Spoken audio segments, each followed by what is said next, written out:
우리가 예배드리러 나와서 제일 먼저 하는 것이 우리 함께 찬송을 부르지요.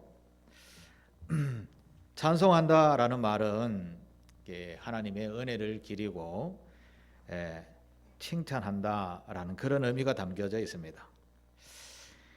그렇습니다. 하나님께서 인간에게 베푸신 은혜와 사랑을 기억하여서 노래로 올려드리는 것, 그게 찬송인 것이죠. 남을 칭찬한다라는 것은 가식적으로 뭐 하는 것보다 마음을 담고 하는 것이 더 많이 있죠. 정말 은혜를 입은 사람들은 마음에서 우러나는 감사를 표현하는 것이 인간의 도리라고 그렇게 우리는 많이 배워왔었습니다. 하나님께서도 마찬가지입니다. 우리가 하나님을 알면 하나님의 은혜를 깊이 하려 알게 되고 감사한 마음이 들죠. 그래서 그 감사함을 마음으로 표현하는 것 중에 하나가 바로 찬송인 것입니다.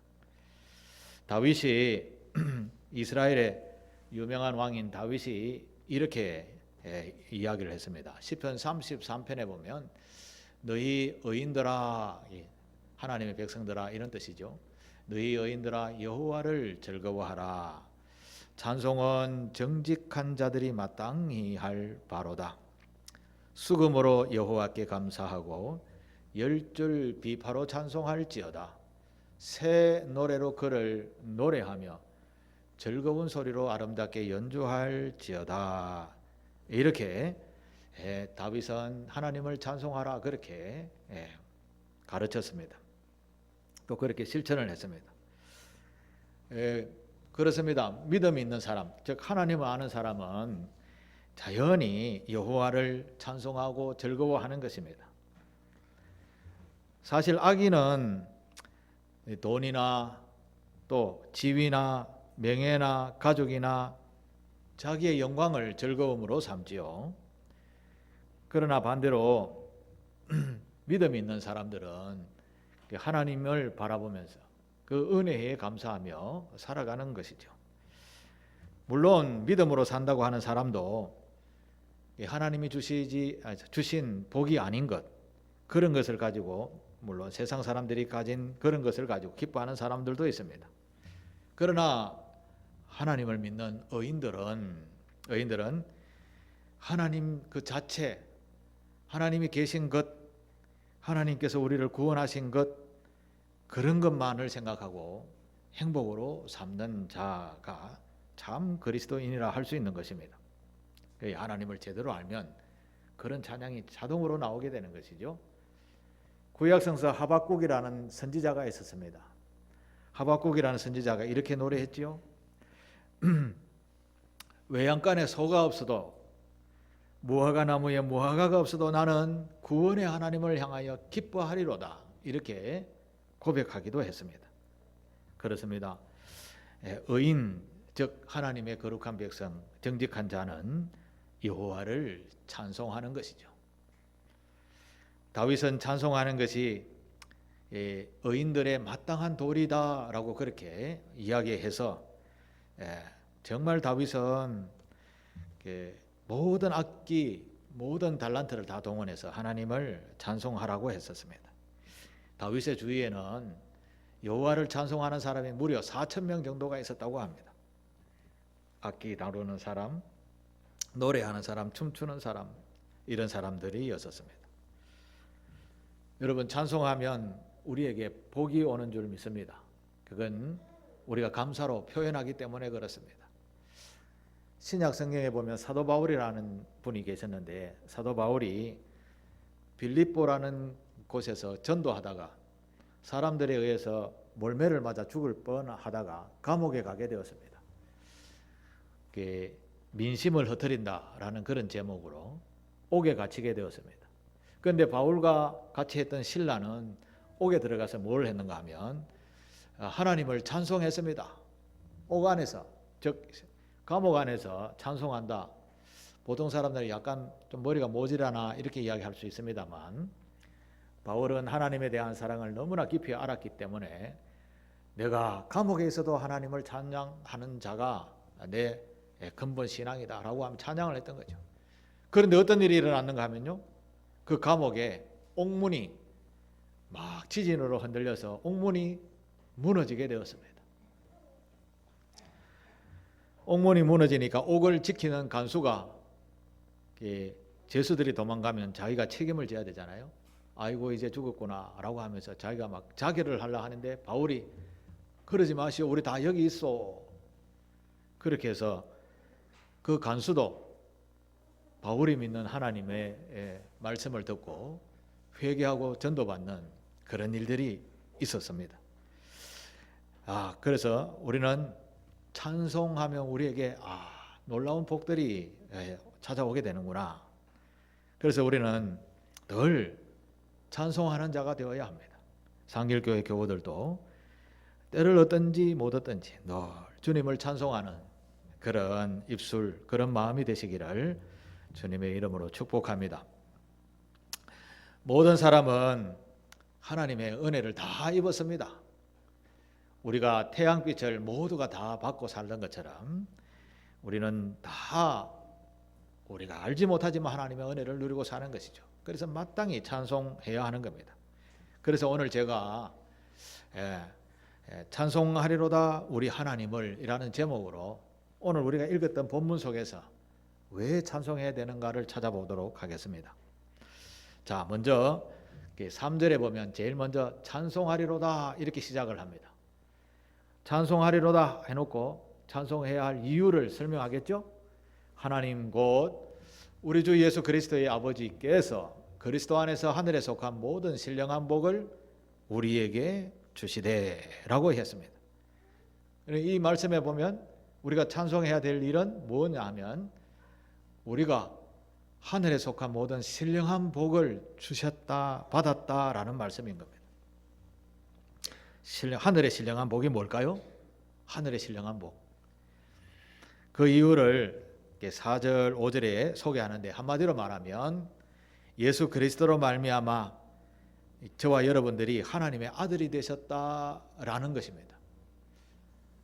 성경에서 아들이라는 말은 대표성을 가지고 있습니다. 남자와 여자 다 포함한다라는 말입니다. 보통 가정에 가장을 보고 이렇게 하십시오라고 하면 그 가정에 모두 이야기하는 것과 같은 내용입니다. 어떤 여자분들은 내 아들만 이야기하고 우리는 하나님 자식 아이가 막 이런 이야기하는 분도 계시는데 성경에는 남자라고 이야기하고 아들이라고 이야기하면 그의 아내와 가족 다 포함되는구나 이렇게 생각하시면 되겠습니다. 오늘 본문에도 예수 그리스도를 말미암아 자기의 아들이 되셨기 때문이다, 딸이 되셨기 때문이다 라는 것입니다. 그래서 우리가 마땅히 하나님께 찬송해야 하는 것이다 라고 말씀하는 것입니다. 사람들은 나와 남이라는 이런 가치 기준에서 엄청난 차이를 두게 됩니다. 사람들은 예를 들어서 자기 자식에 관한 일이라면 돈이나 시간이나 노력이나 얼마든지 들어도 그것에 올인을 하게 되죠. 자식이 어려움 당하고 있는데 부모가 무슨 영화를 더 누리겠냐 하면 다 전적으로 도와주는 것이죠. 그런데 그게 남이라면 어떻게 될까요? 전적으로 돈과 시간과 노력을 다 투자하겠느냐라는 것이죠. 세상은 그렇지 않죠. 남이라는 글씨 앞에는 다 강 건너 불구경하듯이 바라만 보는 것이죠. 그래서 자기와 남의 차이는 엄청난 큰 차이를 가지고 있죠. 지금 우리가 살고 있는 세상에서도 그것을 확인해 볼 수 있습니다. 지금 우크라이나와 러시아가 한창 전쟁을 치고 있죠. 그 다음에 이스라엘과 하마스라는 단체와 싸우고 있죠. 이게 이슬람 국가 문화입니다. 이슬람 종교 신봉자들. 그러니까 극단적인 그런 종교인들이 자기들의 기득권을 위해서 싸우는 그런 모습이 지금 한창 전쟁 중에 있죠. 그런데 안타까운 것은 수많은 민간인들이 죽고 다치고 한다는 사실입니다. 여기에 보니까 자기 편이 있고 남의 편이 있는 것을 우리가 볼 수 있습니다. 뉴스를 보면 알 수 있겠죠? 우크라이나와 이스라엘을 돕는 편은 누구지요? 텔레비를 전혀 안 보시는군요. 늘 책만 보시니까. 지금 세계를 보면 이스라엘이나 우크라이나를 돕는 나라는 대표적으로 미국이라는 나라가 지원을 해주고 있죠. 내 편이다 이렇게 생각하는 거죠. 자유 진영이다 생각하고 있고 또 공산주의 진영이다라고 이렇게 하면 남의 편이 되는 겁니다. 그래서 적대 관계가 되는 것이죠.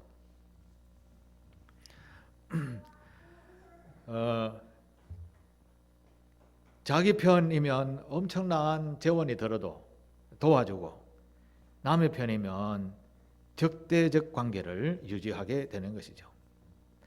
이런 거 보면 사람이 사는 세상에 참 냉혹하다 그렇게 생각할 수 있습니다.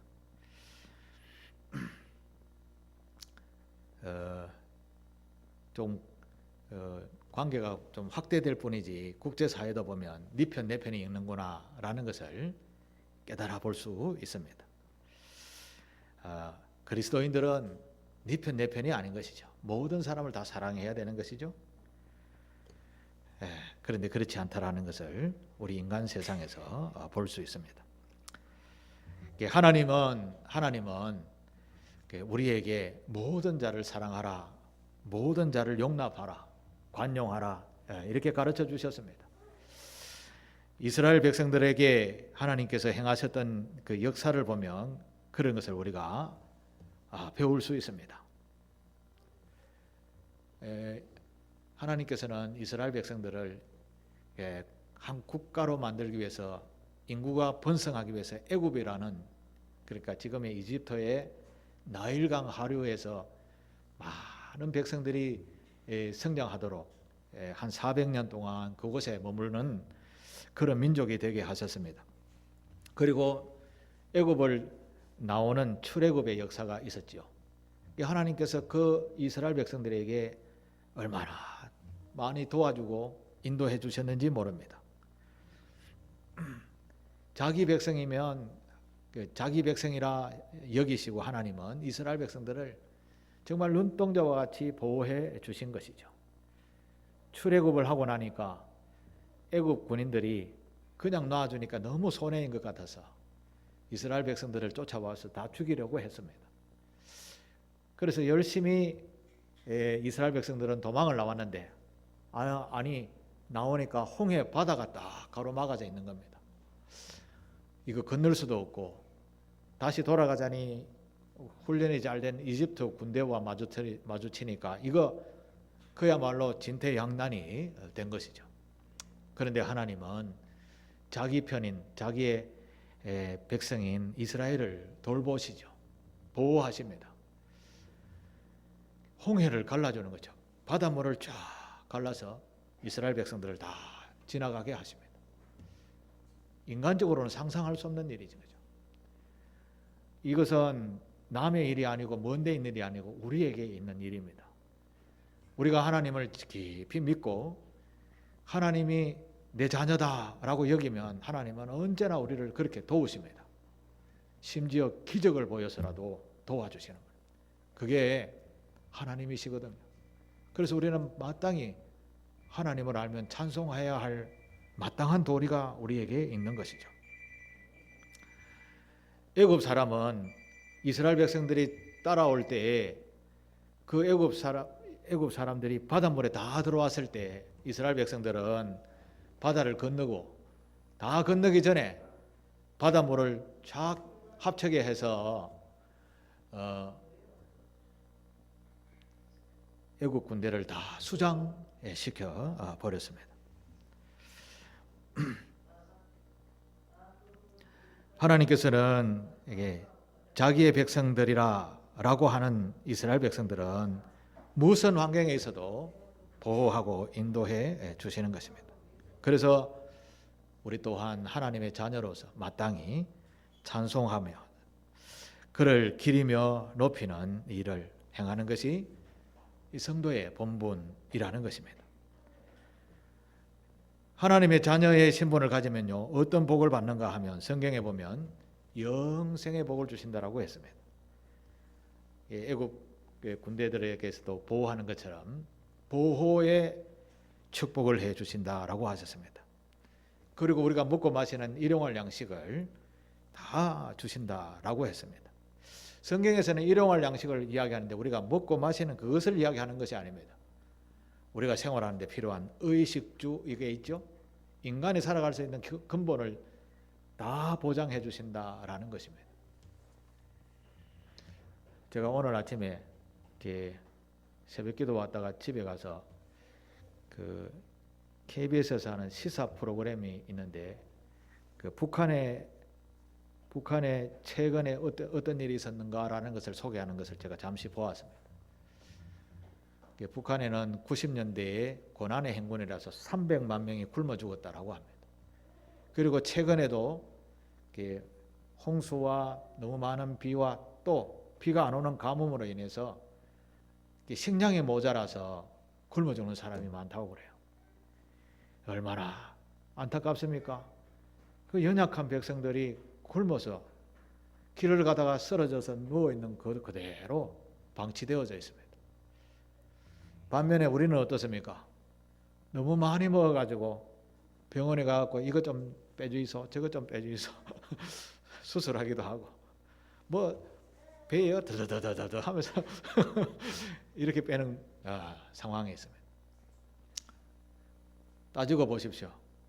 세계의 전국 방방곡곡 동네마다 하나님을 섬기는 교회가 세워진 나라, 그 나라가 어떤 나라입니까? 우리나라가 아닙니까?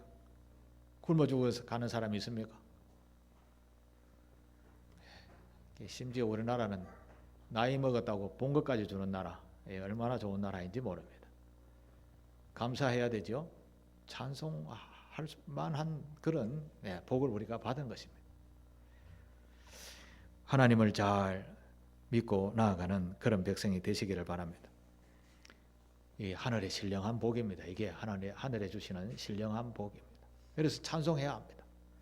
그 다음 7절에 보면 찬송해야 할 이유를 또 말씀합니다.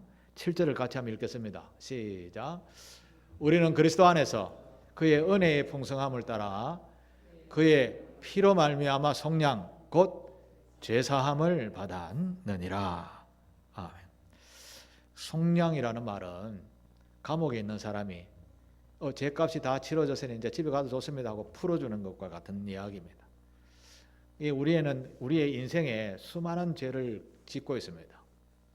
뭐 예수님의 가치 기준을 생각하면 마음으로 생각하는 것까지 탐욕, 욕심, 정욕 이런 것을 생각하는 것조차도 죄라고 하셨으니 우리는 얼마나 많은 죄를 가지고 있는지 모릅니다. 그러나 예수 그리스도를 내가 주인으로 삼고 살겠습니다라고 고백하는 사람들에게는 이게 죄사함, 속량 받았다라고 말씀합니다. 이 죄사함의 은총을 받았으니 마땅히 찬송해라, 그런 말씀인 것이죠. 여러분 마태복음 18장에 보면 이런 이야기가 나옵니다. 어떤 나라의 임금이 계시는데 임금에게 엄청난 돈을 빌려서 사업한다고 갔다가 쫄딱 망해가지고 이 돈을 갚아야 되는데 갚지 못하는 사람이 임금 앞에 불려왔습니다. 임금님이 돈을 갚아야 될 텐데 왜 아직 돈을 안 갚냐라고 하니까 전하 죄송합니다. 제가 조금만 더 기다려주시면 열심히 노력해서 다 갚아드리겠나이다 하니까 임금님이 안 돼. 네 몸도 팔고 가족도 팔고 모든 가재도구 다 팔아서 갚아. 아이고 임금님 살려주이소 라고 엎드려서 비니까 임금님이 돈이 없습니까? 뭐 권력이 없습니까? 불쌍히 여겼어. 그러면 열심히 살아라. 돈 안 갚아도 되니까 하면서 그 많은 빚을 탕감시켜 주셨습니다. 이제 죄사함하고 비슷한 말이죠. 속량, 탕감 비슷한 말이죠. 야, 엄청난 돈을 안 갚아도 된다 라고 했으니 얼마나 기쁘겠습니까? 이제 이분이 밖으로 나와가 춤추듯이 기쁘게 집으로 쫓아옵니다. 오다가 자기 친구를 만납니다. 얼마 전에 100만 원을 빌려갔는데 떼먹고 안 주는 사람을 만났습니다. 그러면 엄청난 수십억의 빚을 탕감받은 이 사람이 100만 원 받은 친구에게 어떻게 대하는 것이 옳은 대함일까요? 어떻게 해야 될까요? 멱살이 잡고 돈 갚으라고 막 흔들어야 되겠습니까? 내가 오늘 수억 원을 탕감받으세요. 너도 없다. 이래야 옳은 것이겠습니까? 어떤 것이 옳습니까? 말을 안 해도 다 잘 아시겠죠? 그런데 이 사람은 100만 원 안 갚는다고 멱살을 잡고 내 감옥에 가자. 감옥에 끌고 가게 되는 겁니다. 자, 그러면 이 이야기를 들은 임금님은 들었다라고 하면 어떻게 할까요? 임금님이 그 이야기를 신하로부터 듣고 이놈 불러와.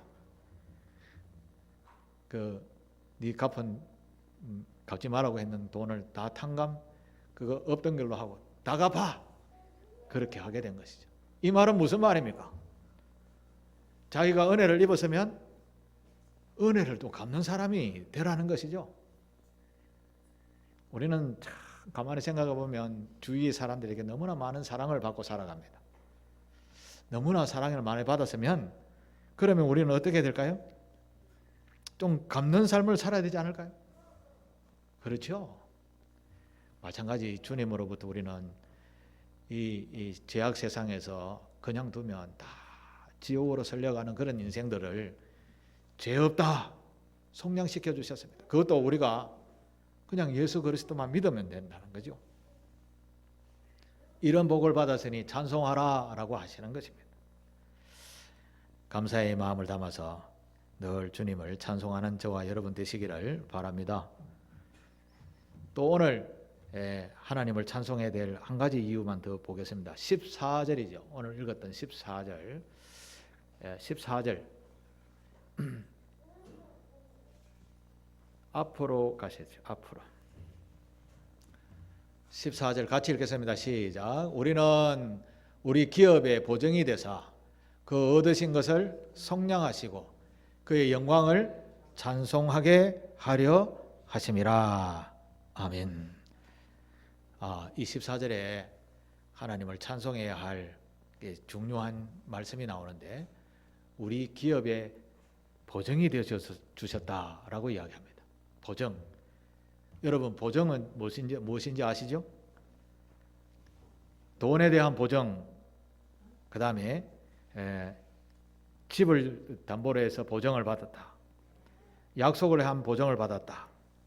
이런 보증은 바로 돈이나 집이나 약속과 같은 동일한 가치를 가지고 있는 것입니다.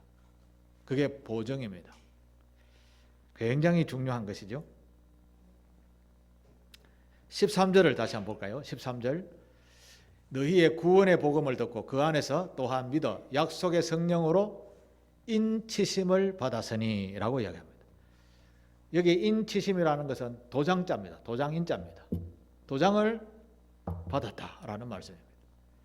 하나님이 우리에게 구원의 백성, 하나님의 자녀의 백성으로 기업이 되시기로 보증을 해주셨는데 거기에다가 보증서에다가 도장을 쿡 찍어주셨다라는 말씀입니다. 찬송해야 될까요? 말아야 될까요? 우리는 하나님과 계약관계가 전혀 아무것도 없습니다. 그냥 두면 다 지옥으로 설려갈 인생밖에 되지 아니합니다. 하나님의 보호도 받지 못하며 은혜도 사랑도 받지 못하는 관계에 있는데 하나님이 찾아오셔서 우리에게 복음이라는 것을 주시고 자녀 삼아 주시고요. 죄사함의 은총을 주시고 그리고 너는 내 자녀다라고 도장까지 쾅 보증으로 찍어주셨다는 거예요. 이게 오늘 말씀의 주된 내용입니다. 하늘의 신령한 복을 다 주시고요. 죄사함의 은총을 주시고 아들이라 보증까지 도장까지 찍어주셨다는 거예요. 그래서 찬송하라 라는 말씀입니다.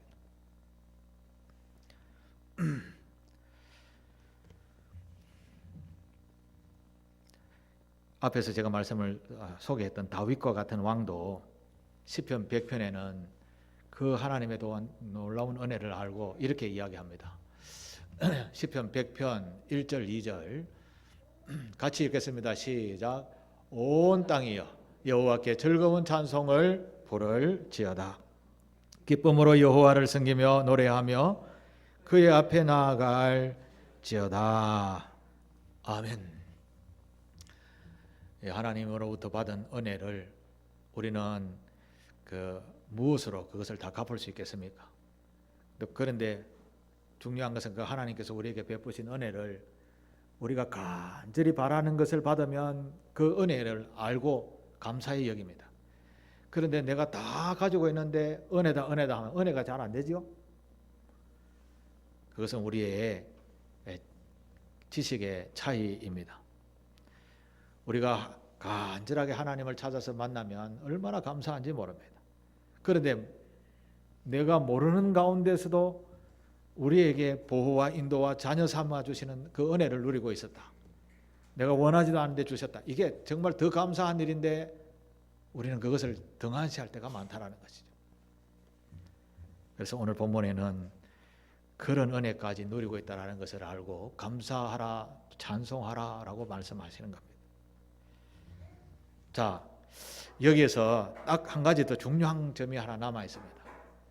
우리가 마땅히 찬송해야 할 이유들이 많을 가지고 있습니다. 그런데 하나님께서 우리에게 창세전부터 우리를 선택하신 하나님의 자녀의 권세를 주셨다라고 하더라도 단서가 하나 있습니다. 단서가. 가만히 홍시가 떨어지도록 기다리라는 말은 아닙니다. 성경을 쭉 읽어보게 되면 이런 하나님의 복을 누리는 방법이 있는데 딱 그 방법이 뭐라고 하는가 하면 그리스도 안에서라는 말입니다. 그리스도 안에서.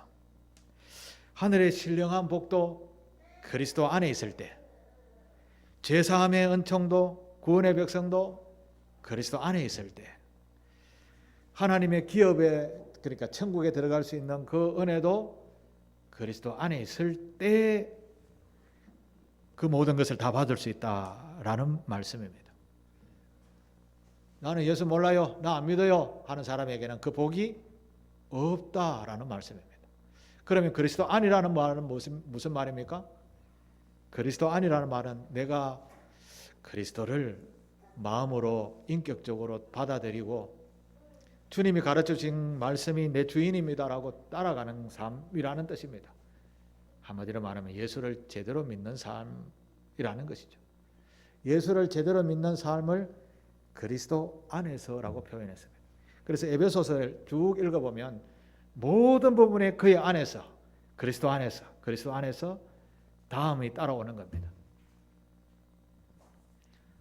하늘의 신령한 복을 받으시려면 여러분 그리스도 안에 있어야 됩니다. 저와 여러분처럼 이렇게 주님 앞에 나와서 예배하는 자가 되셔야 됩니다. 세상에 나가서도 그리스도 안에 있는 삶을 사셔야 됩니다. 세상 사람들과 똑같이 죄를 짓고 욕하고 욕심 부리고 이렇게 하면 안 된다라는 것이죠. 어디에 있든지 그리스도 안에 있는 자의 삶을 살 때 이스라엘 백성들이 애국 군대의 추격을 받아서 곧 죽을 멸망의 길에 서 있을 때라도 하나님 보호하십니다. 피할 길을 주셔요. 그건 우리에게도 마찬가지라는 말씀입니다. 이 원리를 잘 아시고 우리는 언제나 그리스도 안에 있는 자가 되셔야 합니다. 이 그리스도 안이라는 것은 특별한 노력을 하는 것이 아닙니다. 말씀대로 그냥 순종하면 됩니다. 착하게 사십시오. 부모를 공경하십시오. 그러면 그렇게 살면 되는 겁니다. 매일 하루에 8시간씩 나와서 일하십시오. 이런 게 아니라는 겁니다. 그래서 그거를 우리는 은혜라고 이야기하는 겁니다. 은혜. 사랑하는 상길교회 교우 여러분, 저와 여러분에게 우리 하나님께서는 엄청난 복을 누리게 하시려고 하늘의 신령한 복을 다 준비해 놓으셨다라고 합니다. 오늘 본문의 제목처럼 찬송하며 나아갈 때, 이걸 이제 조금 확대하면 그리스도 안에 있는 삶이죠. 찬송하는 그런 삶을 살게 될 때 앞에서 말한 하늘의 신령한 복, 속죄함을 받는 그 복, 그 다음에 영원한 생명에 이르는 천국의 복까지 꽝꽝꽝 도장을 찍어 보정해 주신 그 복을 우리 모두 다 누리게 될 줄 믿습니다. 이런 하나님을 잘 믿고 순종하며 찬송하여서 오고 오는 세대, 저와 여러분과 여러분의 후손들에게도 이런 하나님의 놀라운 축복이 영원토록 이어지게 되기를 주님의 이름으로 부탁하며 축복합니다. 기도하겠습니다. 하나님 아버지, 부족하고 연약한 저희들을 죄 가운데서 선택하여 주시고 불러 그리스도 예수를 영접하게 하시고 예수를 따라 살아가면서 찬송하며 그리스도 안에 살아가는 삶을 살 수 있을 때에 하늘의 신령한 복, 속죄함을 얻는 복, 그 다음에 영생의 복을 확인해 주시는 보정까지 서주시는 복을 누리게 된다라는 말씀을 받고 오늘이나 내일이나 영원토록 찬송하며 살아가는 그런 교우들 되도록 은혜 내리워 주옵소서. 예수님의 이름으로 기도하옵나이다. 아멘.